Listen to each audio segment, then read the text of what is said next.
Hello everyone, অনেকেই বেগুনের চাক ভাজি করে হচ্ছে একটু হালকা মরিচের গুঁড়া হলুদের গুঁড়ো ছিটিয়ে দেয়। বাট আমি একদম এই যে দেখেন মাটির শানকিতে হলুদের গুঁড়ো মরিচের গুঁড়ো লবণের গুঁড়ো সব একসাথে ম্যারিনেট করে মাখিয়ে তারপর দিয়েছি, একটু ভিন্ন স্টাইল আর কি। আর এখানে আমি এখন সরিষার তেল আর একটু বেশি পরিমাণে দিয়ে নিব, কারণ তেলটা একটু বেশি পরিমাণে চুষে নেয়। খুদে চালের সাথে হচ্ছে এই বেগুনের চাক ভাজিটা অলমোস্ট অনেক বেশি ভালো লাগবে।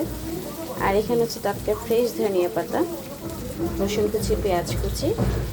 আর এখানে হচ্ছে যে রাইস কুকারে বসিয়ে দিয়েছি পেঁয়াজ কুচি, রসুন কুচি, কাঁচামরিচ কুচি দিয়ে খুদে চাল ভাত রান্না করা হচ্ছে অলমোস্ট। আমার ছোট্ট কাঠি চপিং বোর্ড।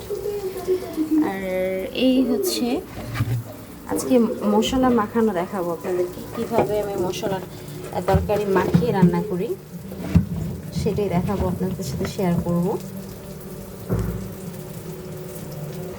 একটু হেল্প করো, এইভাবে ধরো।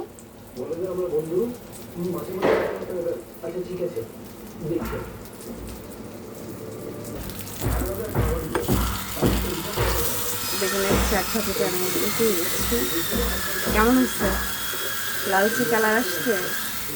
হ্যাঁ, তুমি তো একটু মোটা মোটা সাইজ করে কাটছিলাম।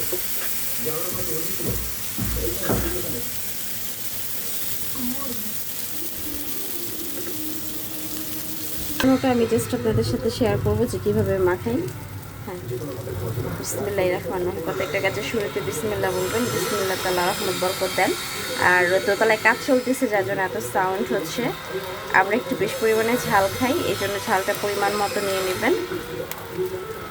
আর এখানে হচ্ছে রাঁধুনি মিক্সড,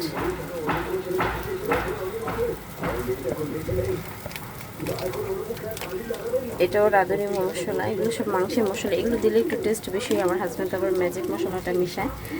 জাস্ট এইভাবে মাখিয়ে নেব। এটা জাস্ট একটু ওদিকে রাখো, আপাতত সেট করে। এখন আপাতত পানি দিচ্ছি না, আমি জাস্ট একটু মাখিয়ে নিলাম। আর সরিষার তেল দিয়ে এই পাশে ধরো, এটা আমি ধরতে বলছি তোমার।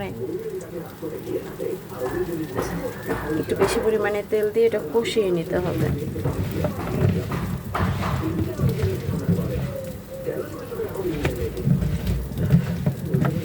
এটা জাস্ট মাখিয়ে নিলাম। তেল যে কি পরিমাণে বেশি লাগে, এপাশে নিয়ে আসো, পেনে যাতে না লেগে যায় এই জন্য আমি একটু তেল দিয়ে দিলাম।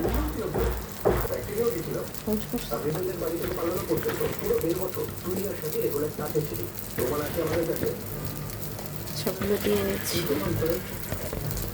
হোল্ড করো। এখানে একটু পানি দিব, হ্যাঁ, যাতে করে এটা আমার কাজে লেগেছে, এটা আমি ফেলে দিব না। এই পানিটা আমি ওয়েস্ট করলাম না, এটা আমি কাজে লেগে দেবো। হোল্ড করো। আপনাদের ভাইয়াকে বারবার বলে বলে দিচ্ছে। আর এই হচ্ছে এই যে মাটি শানকিতে রাখা, এটা ঝোল হিসেবে ব্যবহৃত হবে। আমার আর কোনো মানে এক্সট্রা কোনো ঝামেলা পোহাইতে হলো না। হ্যাঁ, এই যে এটা আমি এইভাবে দিয়েছি। সব কিছু একটা দেখাশোনা করেছে। এই যে আমি জাস্ট কড়াইতে এইভাবে বসিয়ে দিব। দাও, এখানে দেখো।